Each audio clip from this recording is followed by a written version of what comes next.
plus sur le goût d'Artuno pour le BDA de l'EM Lyon de Saint-Etienne, sur la vinification des vins blancs. Donc on se retrouve aujourd'hui pour parler de la vinification des vins blancs. Avant, on vous a fait une vidéo pour parler de la vinification des vins rouges et vous allez voir que c'est beaucoup plus facile de vinifier un vin blanc qu'un vin rouge. Donc c'est pour ça qu'on a commencé par celle des vins rouges. On va vendanger majoritairement à la machine, sauf pour les vins moelleux, notamment le sauterne dont on parlera après. Pour l'instant, je vais vous expliquer comment vinifier un vin blanc sec et ensuite on partira sur les différences du moelleux. On va vendanger à la machine, on va érafler, donc c'est-à-dire retirer la tige et différencier la tige et les grains de raisin.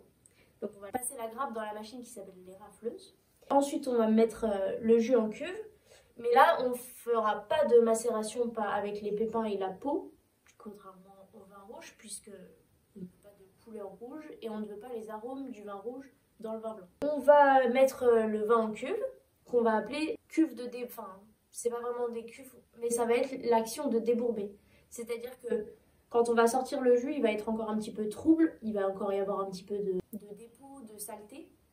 Et en fait, le fait de le mettre en cuve va faire que les bactéries vont se déposer dans le fond de la cuve. Donc comme ça s'appelle le débourbage. En fait, on retire ce qu'on appelle en langage spécifique les bourbes. Donc ensuite, on va garder le jus dans cette cuve, on va remettre le jus sans les bourbes. On va le tirer par le haut de la cuve pour le remettre dans une autre cuve, où là, on va insérer des levures pour que ça fasse une fermentation alcoolique, pour que le jus devienne vin. Le vigneron va choisir de faire la fermentation malolactique, donc comme j'ai expliqué dans la vidéo des vins rouges, de transformer l'acide du citron, donc l'acide citrique, en acide du lait ou pas. Donc ça, c'est le vigneron qui va décider en dégustant son vin, est-ce qu'il va être un petit peu trop acide à son goût, etc. Est-ce qu'il va aller avec le style de la maison. Ça, c'est vraiment lui qui décide s'il fait cette fermentation ou pas. Donc il faut savoir que cette fermentation, elle se fait grâce à d'autres levures. Donc ça va être une autre levure qu'on va insérer dans la cuve. Une fois que la fermentation est faite, si elle est faite, on va prendre le vin, puisque c'est du vin à ce moment-là, qu'on va remettre dans des cuves d'élevage ou alors des tonneaux. Donc là c'est pareil, on va que le vin rouge, on va l'élever et ça va donner des arômes, le bois va donner des arômes au vin, etc.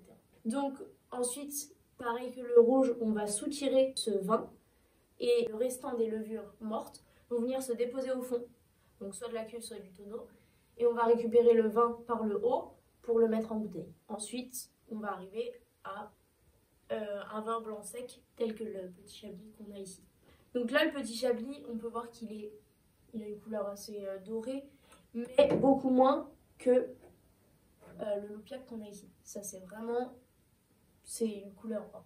Donc le petit chablis, on va goûter pour faire la différence entre les deux. C'est vraiment un vin avec une acidité. Il n'y a pas de sucre, il n'y a pas de sucre.